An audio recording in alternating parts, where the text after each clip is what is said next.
BBC News, I'm Moira Alderson.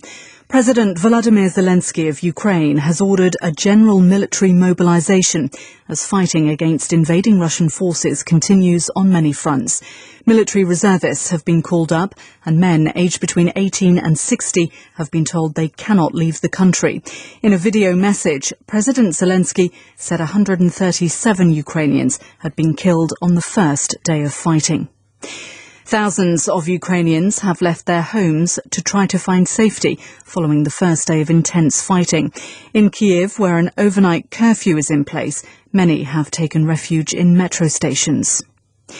A human rights monitoring group in Russia says that more than 1,500 anti-war protesters have been arrested at rallies in cities across the country.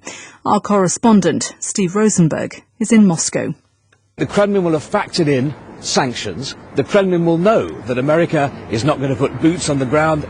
But I would say this, that if you've been in power for 22 years, as Vladimir Putin has, as either president or prime minister, you start to feel invincible, don't you? You start to feel you can't put a foot wrong, and that's when mistakes start to creep in.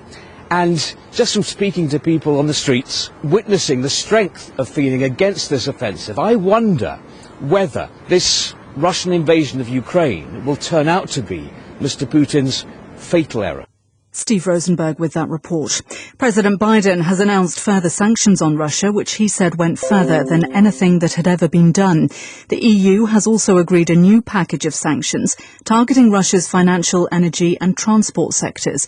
But Italy and Germany argue limiting gas and oil imports or ejecting Russia from the SWIFT payment system should be held back unless the Ukraine crisis deepens. That's the latest. BBC News.